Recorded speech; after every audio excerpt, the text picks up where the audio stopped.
Bueno, pues estamos aquí en otro vídeo, futuras ingenieras, ingenieros. Pues bueno, en este vídeo también seguimos con memorias y lo que vamos a hacer es pues ver los tipos de memorias. En esta pues seguramente nos suenen más cosas que en los vídeos anteriores, que había cosas pues que igual eran más novedosas para vosotros que estáis todavía en primero.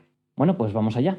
Bueno, pues vamos allá y empezamos con los tipos de memoria que, como ya comenté en la introducción, pues sobre todo nos centraremos en las memorias semiconductoras. Entonces, bueno, si atendemos a la clasificación de las memorias semiconductoras, pues veremos que están divididas en dos, que serían por tipo de acceso, ¿vale? Que eso ya lo hemos visto previamente, no vamos a repetirlo, acceso aleatorio o acceso secuencial. Y luego dentro de las de acceso aleatorio tendríamos las de lectura y escritura, memorias en las que se puede leer, se puede acceder a ellas, a la información que hay en ellas y se puede leer de ellas, y de acceso de solo lectura, ¿vale? Que sería pues cuando son más restrictivas porque no podemos escribir en ellas, ¿vale? Y luego otras que son de sobre todo lectura o de principalmente lectura, es decir, que es costoso, caro o complejo escribir en ellas. Luego, por último, pues veremos las de acceso secuencial por separado, ¿vale? FIFO y LIFO, que veremos en otro vídeo. Y en este pues nos centraremos en la parte de superior, ¿vale?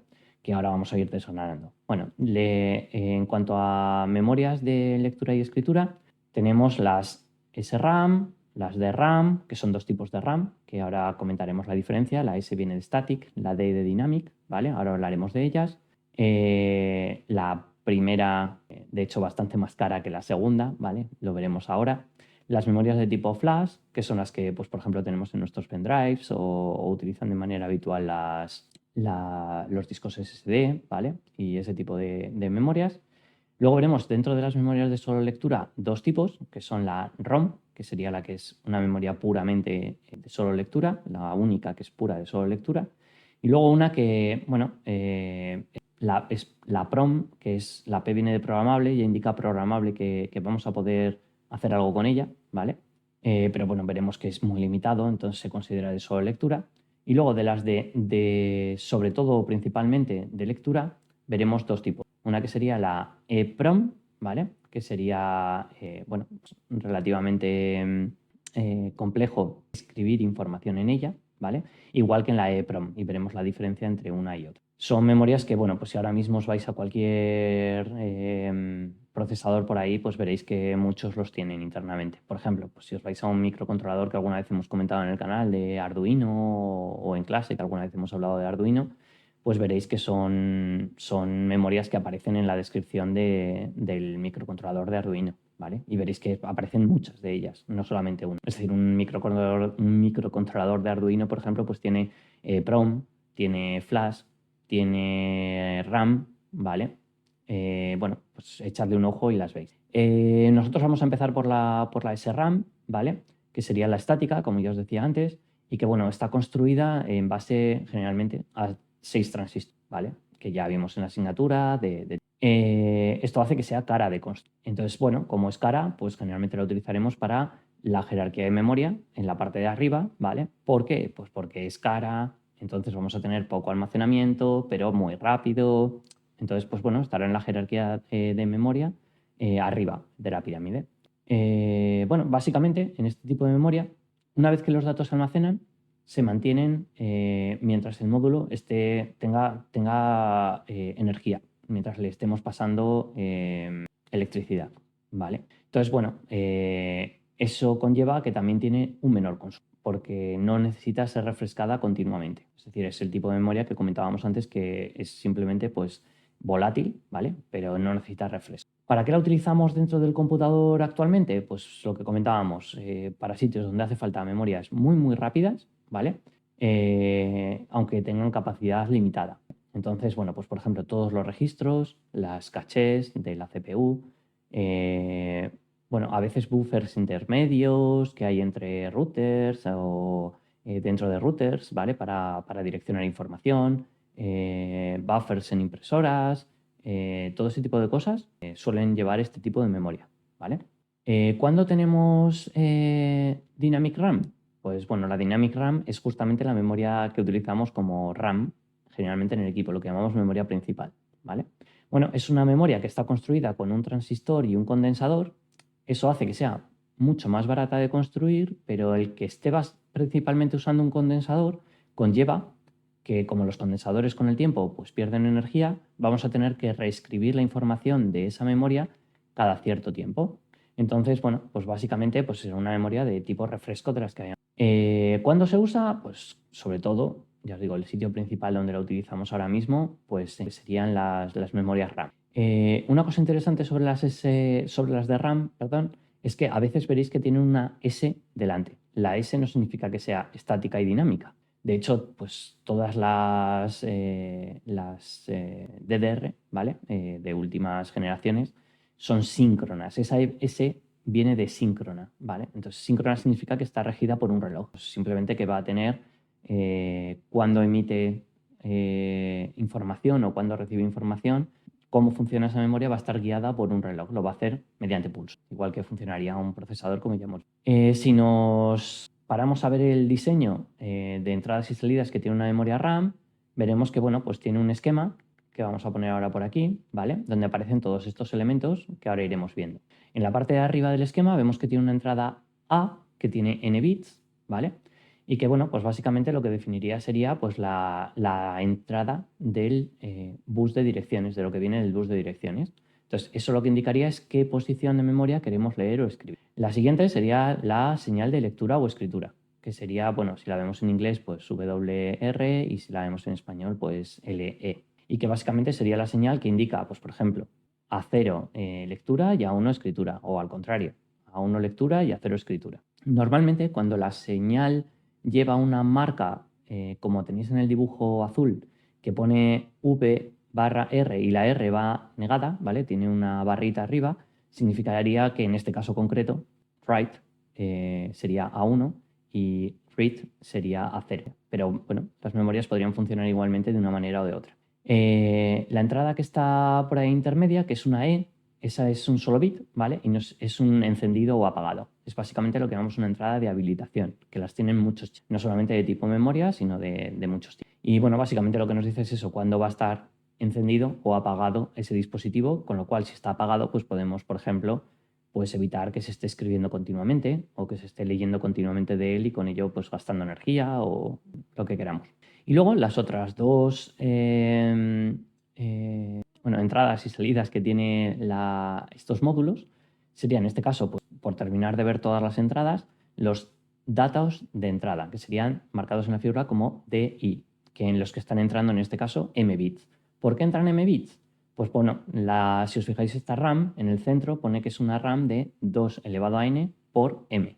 Es decir, el tamaño de esta RAM, por ejemplo, si tuviese 8 por 32, significaría que tendría 3 bits en n, 2 elevado a 3 serían 8, con lo cual por la entrada de direcciones harían falta 3 bits para poder especificar las 8 direcciones que tiene esa memoria, y como datos de entrada y datos de salida, que ahora veremos los datos de salida, pues tendría m bits, es decir, 32 bits, por ejemplo, ¿vale? Que serían los datos que queremos almacenar o que vamos a leer de esa memoria. Bueno, data input serían los datos que vamos a almacenar en la memoria, es decir, cuando hacemos una operación de escritura, y data output serían los datos, o por donde salen los datos, cuando hacemos una operación de lectura de memoria. En este caso, pues por ejemplo, si queremos hacer una operación de lectura, pues en A, si queremos, por ejemplo, leer la posición de memoria número 3, pues pasaríamos un 0, 0, 1, 1, si estamos utilizando una de 3 bits, ¿vale? N siendo 3,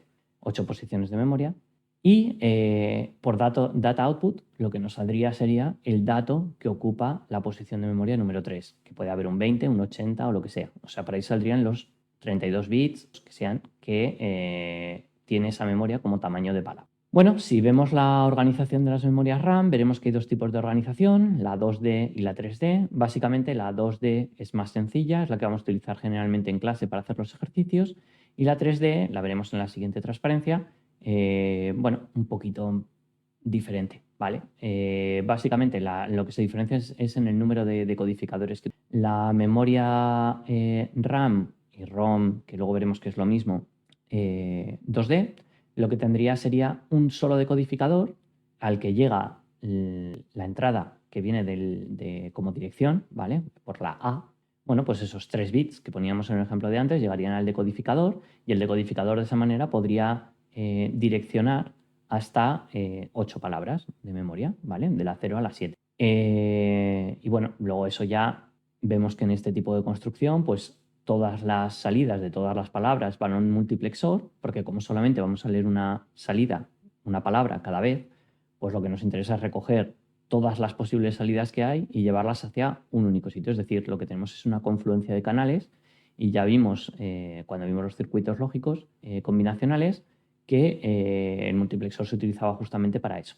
Bueno, si también nos fijamos en el data input, veremos que pues, sirve como entrada a todas las palabras posibles que tiene una memoria, ¿vale? Este esquema sería muy similar para la ROM, no lo repetiremos y veremos en qué se diferencia una RAM y una ROM a este nivel.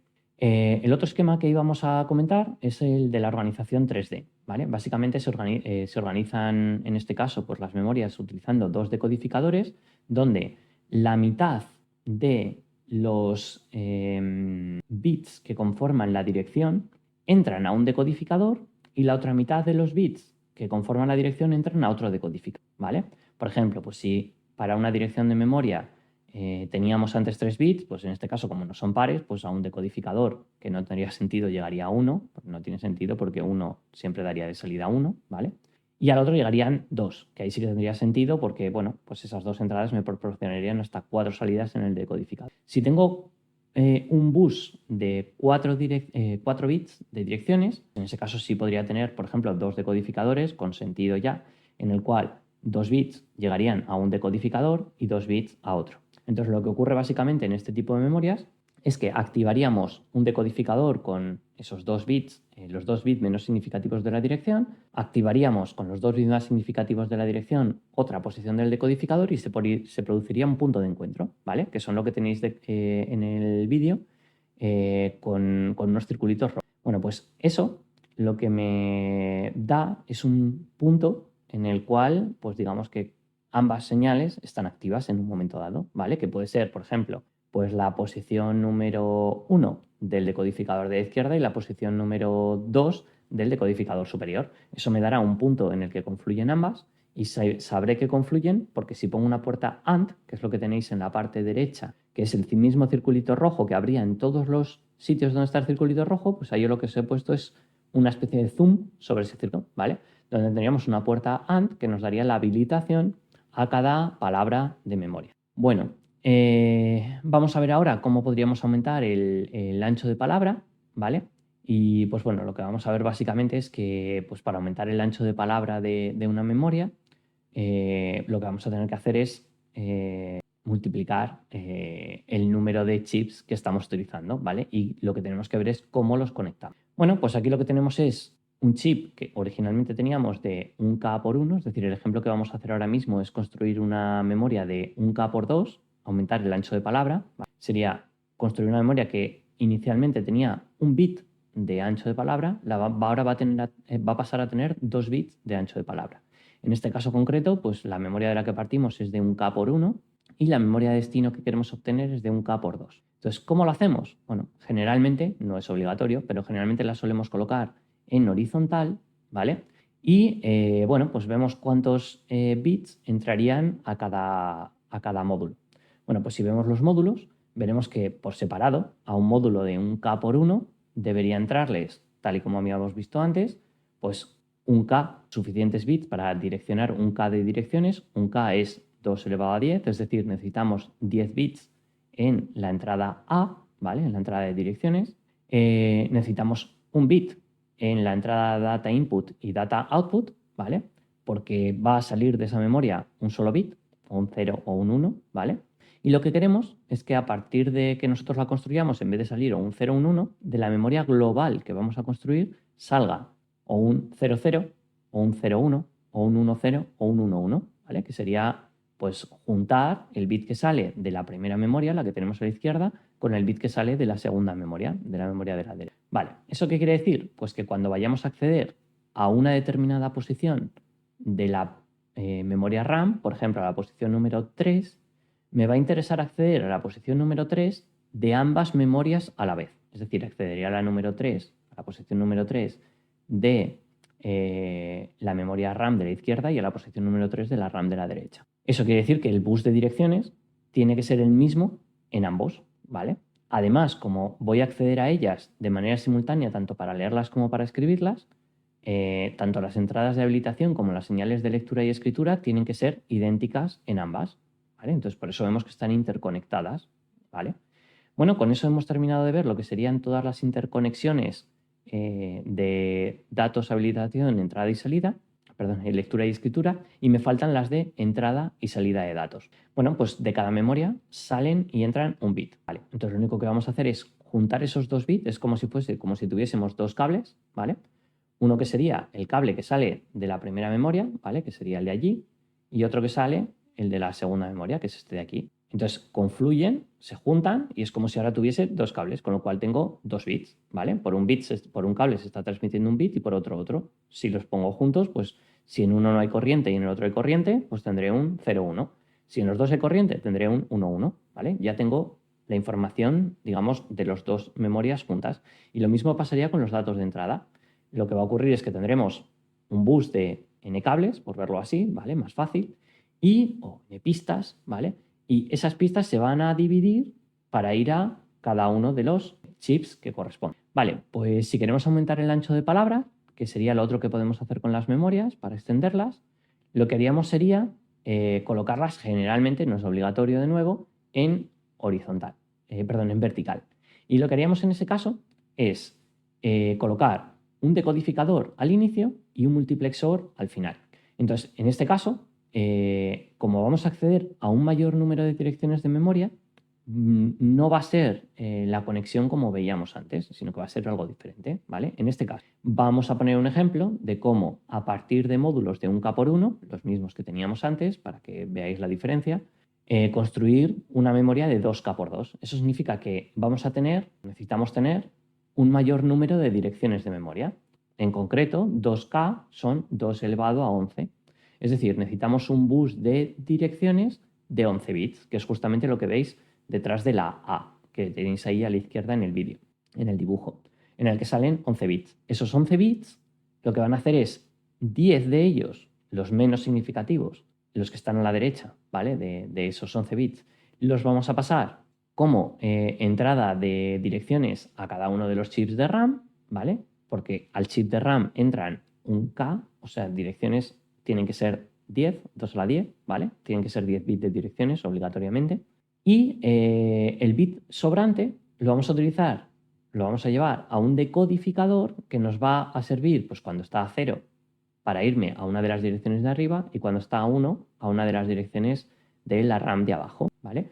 Si nos pusiésemos a dibujar todas las posibles direcciones que tendría un chip de estos, por ejemplo, imaginemos en un caso mucho más corto que la RAM tiene 4 posiciones de memoria, ¿vale? La 00, 01, 11 y 10, perdón, 10 y 11. Vale, pues esas mismas direcciones serían idénticas, las tendría la RAM de abajo, 00, 01, 10.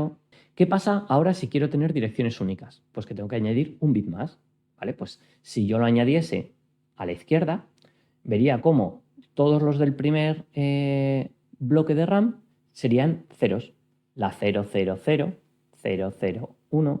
010 y 011, ¿vale? Y en cambio las de abajo, como la siguiente combinación de la 011 es la 100, es porque el primer bit pasa a ser 1. Entonces el decodificador lo que hace es justamente esa operación de división en base a el primer bit, ¿vale? Esa salida del decodificador siempre se conecta contra la entrada de habilitación de cada chip, ¿vale? Y bueno, las señales de lectura y escritura, en este caso, igual que en el anterior que veíamos de aumento del número del ancho de palabra, idéntico. Cuando queramos escribir en un chip, vamos a querer escribir en el otro. O sea, la operación de lectura es común. O sea, si vamos a escribir en uno, lógicamente escribiríamos en alguno de los dos, no sé en cuál, pero es que ya tengo la entrada de habilitación para decir en cuál de los dos se va a encender, ¿vale? Entonces, la entrada de lectura y escritura simplemente se duplica entre ambos, ¿vale? ¿Y cómo funciona el tema de los datos de entrada y datos de salida? Bueno, pues vamos primero con los datos de entrada, que es más sencillo. Cada chip sigue siendo de 1K por 1, ¿vale? Entonces a cada chip tiene que entrar un bit. Y la memoria que estoy construyendo es de 2K por 1. Por lo tanto, seguirá teniendo un bit también, ¿vale? Entonces, en este caso, los datos de entrada son muy sencillos. Lo que entre, el bit que entre a la memoria RAM 1 será el mismo que va a entrar en la memoria RAM 2, ¿vale? La que está abajo. A nivel de los datos de salida, lo que vamos a tener es un multiplexor. ¿Por qué? Pues porque van a salir datos de dos posibles localizaciones, o del módulo RAM que está en la parte de arriba o del módulo RAM que está en la parte de abajo, ¿vale? Y lo que quiero es que haya una confluencia entre ambos para que al final solo me quede con uno de los dos. Entonces esa confluencia de canales la hacemos con un multiplexor, que lo que haría es pues, coger dos datos de entrada, que en este caso tienen una longitud de un bit, ¿vale? Y sacar uno solo de ellos, que va a tener lógicamente una longitud de un bit. Como entrada de selección de este multiplexor, que es la flecha que aparece debajo de ese multiplexor, en este caso, como es un multiplexor 2A1, tendríamos un bit para seleccionar, ¿vale? Como entrada de selección. ¿Y qué bit es ese? Pues de nuevo, el mismo bit que hemos utilizado en el decodificador, es decir, el bit más significativo de la dirección. ¿Por qué? Pues de nuevo, si pensamos en todo el conjunto de direcciones que habíamos visto que íbamos a tener nuevas de totales en la RAM y en la ROM, perdón, en la RAM, en el módulo de arriba y en el módulo de abajo, las primeras empezaban todas por 0 y las últimas empezaban todas por 1. Bueno, pues si utilizo justamente ese valor de 0 y 1 para saber cuál de los dos elementos voy a coger, si este o este, pues ya lo tendría. ¿Cómo aumentamos el ancho de palabra y el número de palabras? Pues el dibujo se complica, pero es lo mismo de antes junto, ¿vale? Es decir, si este dibujo lo vais desgranando tranquilamente, pausándolo y viendo despacio, veréis que lo que sería lo primero, lo más fácil, hemos visto, es el aumentar el ancho de palabras, porque no hay que meter ni decodificadores, ni multiplexores, nada de eso. Pues veréis que la parte central, justamente del dibujo, ¿vale? No me llega a la mano con el corte que tengo, justamente es idéntico, o sea, quitando esto, quitando el decodificador de allí, es idéntico a lo que habíamos visto para aumentar el ancho de palabra, ¿vale? Idéntico. Confluencia de los dos flujos que venían de datos de entrada, ¿vale? Que se dividían entre uno de los elementos y otro de los elementos de RAM, uno de los módulos y otro de los módulos. Los datos de salida igual, salía un cable que se juntaba con otro cable que venía de allí y entonces ya tenía 2 bits de salida, ¿vale? Y abajo igual, ¿vale? Entonces esto sería como hacer dos bloques de lo mismo que teníamos. Y ahora lo que hace falta es hacer que se unan para que el número de palabras que pueden direccionar sea 2K, ¿vale? Entonces, de nuevo, 2K son 2 elevado a 11. Eso quiere decir que en la entrada de direcciones de ese módulo grande que vamos a construir de 2K por 2, tiene que haber 11 bits, ¿vale? Que son los 11 que tenemos justo detrás de la A, igual que teníamos antes. De ahí, 10 tienen que ir a cada módulo, ¿vale? En este caso, irán a todos los módulos, a los 4 módulos, ¿vale? Esos 10 bits irán a los 4. Y el bit que me sobra irá al decodificador igual que iba antes. Y también irá como entrada al multiplexor igual que habíamos visto antes. Como antes veíamos también, las entradas de lectura y escritura son comunes en cualquiera de los dos sistemas, en el de aumentar ancho de palabra o en el de aumentar el número de direcciones o el número de palabras, son idénticos. Entonces simplemente se duplican. Entonces todas las señales de lectura y escritura irán a todos los módulos a la vez, ¿vale? La misma señal de lectura y escritura irá a todos los módulos. Y las entradas de habilitación irán por filas. Es decir, cuando yo activo la fila de arriba, quiero leer un bit de allí y un bit de aquí, ¿vale? Pues entonces lo que necesito es que esté activo aquel y este. Entonces la entrada de la salida, perdón, del decodificador con la salida 0, ¿vale? Iría a estos dos módulos y la que va con la salida 1 iría a estos dos módulos de aquí, al que está a la izquierda y a este de la derecha. Y ya está, no tendría más, ¿vale? En este caso, bueno, por terminarlo, el multiplexor seguiría siendo un multiplexor 2A1, lo único que como ahora los datos que tenemos de entrada son 2 bits, la salida también será D, y bueno, con eso terminamos de ver lo que serían la construcción y expansión de memorias RAM, que bueno, veremos que es la misma que la de las memorias ROM, es idéntica, ¿vale? Lo único que incluso la ROM es más sencilla porque no tienen, lo veremos ahora. Bueno, antes de eso, por ir siguiendo el orden que habíamos fijado en el listado de memorias que íbamos a ver, pues vamos a ver las memorias flash, ¿vale? Que serían también un tipo de memoria de acceso aleatorio. En este caso, pues bueno, las memorias flash tienen una serie de características, ¿vale? Que bueno, pues vamos a ir viendo. Básicamente, pues bueno, la lectura y escritura se realiza en varias posiciones en la misma operación, es decir, se accede por bloques. No contiene actuadores mecánicos ni partes móviles, que sería lo que la diferencia, por ejemplo, si hablamos de discos duros tradicionales, que serían electromecánicos, que bueno, pues tendrían, por ejemplo, pues una aguja o para ver en qué dirección queremos leer un dato o en qué dirección queremos escribir un dato. O, por ejemplo, si pensamos en un CD de música, pues hay un lector láser, ¿vale? Que tiene que moverse. Entonces eso es mecánico. Este tipo de memorias no tiene ningún elemento mecánico, son totalmente electrónicas, con lo cual pues es más resistente a golpes, a caídas, ese tipo de cosas que pueden pasar con los elementos. Sobre todo, pues bueno, si pensamos en un pendrive, pues seguramente tengamos alguno por ahí que pues, en algún momento se nos haya caído. Y de no ser que se parta la placa, no le pasa nada por caerse. En cambio, en un elemento electromecánico, si se cae y se descalibra el lector, ¿vale?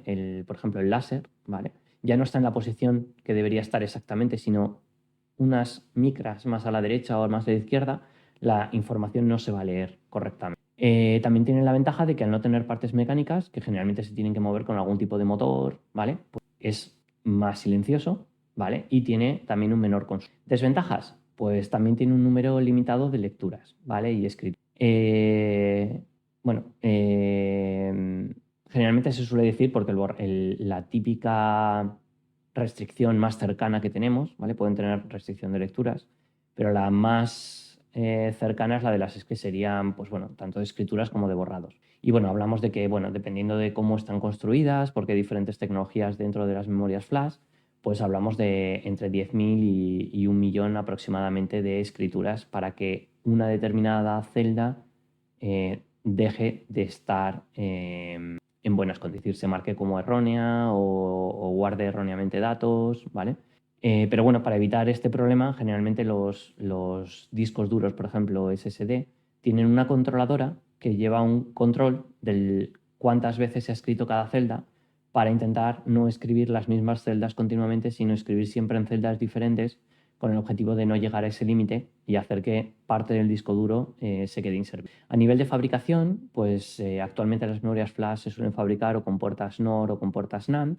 La fabricación con puertas NOR requiere un mayor número de puertas, ¿vale? Lo cual va a hacer que sean más costosas, pero también es más rápida. Y bueno, generalmente pues, se dice que también que son más fiables. Cuando se ven estadísticas, pues son más fiables. Las puertas NAND sería otra forma de fabricar memorias de tipo flash y son mucho más baratas. Pero bueno, son menos rápidas y menos fiables. Generalmente es el tipo de tecnología que utilizamos nosotros ahora mismo para los pendrives, para los SSDs, ¿vale? Con diferentes variaciones porque no se fabrica igual. Bueno, vamos a ver ahora las memorias ROM, que se trata de memorias de acceso aleatorio, es decir, podemos acceder a cualquiera de sus posiciones sin importar cuál sea ni dónde estemos, con unos tiempos de acceso y escritura fijos, ¿vale? Y son escrituras también que se realizan de manera no volátil, son memorias no volátiles, es decir, una vez que escribimos en esa memoria, aunque nosotros dejemos de suministrar energía a la ROM, no desaparece la información. En la RAM sí que desaparecía la información, ¿vale? Una de las principales características que tiene este tipo de memorias es que generalmente son principalmente de solo lectura, ¿vale? Es decir, el nombre de hecho viene de Read Only Memory, aunque bueno, dentro de las ROM veremos que hay memorias que es posible escribirlas, ¿vale? Y otras que es bastante, bueno, en algunas es imposible escribir, ¿vale? Entonces, bueno, distinguiremos entre las memorias que son de principalmente lectura y las que son pues, básicamente de solo lectura. Se utilizan para almacenar información que queremos que no se modifique en el tiempo o que no se modifique de manera habitual en el tiempo. Por ejemplo, una cosa muy habitual dentro de nuestros computadores, de nuestra placa base, suele ser la BIOS. La BIOS es un tipo de memoria que almacena información para el arranque de nuestro sistema. Pero bueno, ese tipo de información no la escribimos continuamente, sino que se escribe muy de vez en cuando. De hecho, las actualizaciones de la BIOS pues, llegan cada muchísimo tiempo, ¿vale? Entonces, ¿qué pasa? Pues que ese tipo de información normalmente la escribe el fabricante, ¿vale? La BIOS viene escrita del fabricante y puede ser que en un momento dado haga falta reescribirla. Entonces, ese tipo de ROM sería una memoria que es generalmente muy rápida de leer, muy costosa, muy lenta de escribir en ella y además muchas veces incluso complejo técnicamente, como veremos, ¿vale? Y que generalmente pues, incluye información que no es volátil y que debe perdurar, por lo tanto, en el tiempo. El esquema, si vemos el esquema por bloques de la memoria ROM, veremos que es muy similar al de la RAM. En este caso, pues tenemos ahí una memoria dibujada de 2n por m y bueno, pues eso significa que tendrá n bits de bus de direcciones, de entrada de direcciones, y m bits que fluirán al bus de datos que salen por los datos de salida.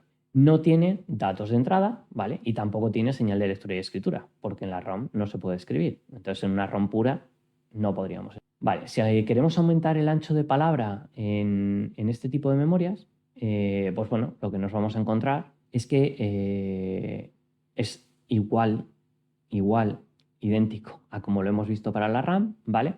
Pero nos libramos de lo que sería el data input, ¿vale? Que teníamos aquí y que teníamos en la otra memoria. Además nos libramos de la memoria, de la señal de lectura y escritura, que ya hemos comentado que tampoco tiene. Por lo tanto, os recomiendo que inicialmente los vídeos que hagáis los hagáis con ROMs, ¿vale? Y después los hagáis con RAMs, que es sumarle pues, más líneas. Si vamos a aumentar el ancho el número de palabras, igual que antes, necesitaremos un decodificador al inicio y un multiplexor al final, ¿vale? Y bueno, de nuevo nos libramos de muchas señales. Entonces, intentad mirar este esquema, si queréis, con lo que hemos visto en el vídeo anterior para ver si lo entendéis. En este caso, pues tenemos de nuevo módulos de 1K por 1 para que veáis que es lo mismo que hemos visto antes. Entonces, significa que va a haber 10 bits de entrada a cada bus a cada entrada de direcciones de estos módulos de memoria, ¿vale? 10 y 10, y que además son comunes a ambos. Y el bit más significativo, que sería el desde A a la 0 a la 9 serían los menos significativos, y el A a la 10, que sería el que está más a la izquierda, es el más significativo, iría al decodificador para ver qué módulo de ROM, de qué módulo de ROM vamos a leer un dato. La salida, pues tiene que confluir, porque puede salir de uno de los dos módulos y tenemos que hacer que confluya en uno solo. Entonces, para que confluya, un multiplexor. Si queremos aumentar ambas cosas, veis que el dibujo es menos complejo que el que veíamos para la RAM, pero es el mismo concepto, no cambia en nada, ¿vale? Entonces, lo único que os ahorráis, de nuevo, son líneas. Miradlo con este ejemplo e intentáis ver si lo entendéis bien y si no, pues resolveremos dudas en clase. Vale, vamos a seguir viendo las memorias ROM y bueno, pues vamos a ver las memorias de dos tipos, las que son de solo lectura, como comentábamos, y las que son de principalmente lectura, se van a poder escribir. Bueno, la principal memoria de solo lectura, la que es únicamente realmente de solo lectura, Read Only Memory, sería la ROM, ¿vale? Que básicamente es una memoria que se graba durante el proceso de fabricación y que jamás se podría volver a modificar, ¿vale? Se usa mucho en sistemas microcontrolados, en cualquier tipo de componente que vas a sacar al mercado y que no va a requerir una actualización porque no va a existir la posibilidad de actualizarlo, pues porque igual no tiene ni conexiones para actualizar. Y luego una modificación de esta sería la PROM, ¿vale? Que sería la que es programable. La P viene de programable. Programable Read Only Memory, ¿vale?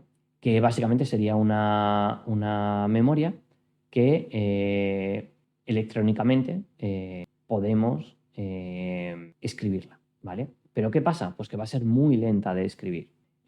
Además, permite una única grabación de esa memoria y es más cara que la ROM normal. ¿Qué permitiría esto? Pues, por ejemplo, permitiría que alguien fabrique el chip, se lo dé a otra empresa, esa otra empresa programe ese chip, ¿vale? Y lo va a poder escribir una sola vez y en el momento en el que lo escriba ya jamás se podría volver a escribir, ¿vale? Entonces eso permitiría separar, por ejemplo, el know-how, el conocimiento que tiene una empresa, que es la que fabrica los chips, de la que los programa. Con lo cual, pues la empresa que los programa puede mantener su programación, su algoritmo, su sistema, digamos, seguro y no haberlo confiado a nadie. Luego tendríamos las memorias de principalmente lectura. Dentro de ellas vamos a ver dos, la EEPROM y la EEPROM, ¿vale?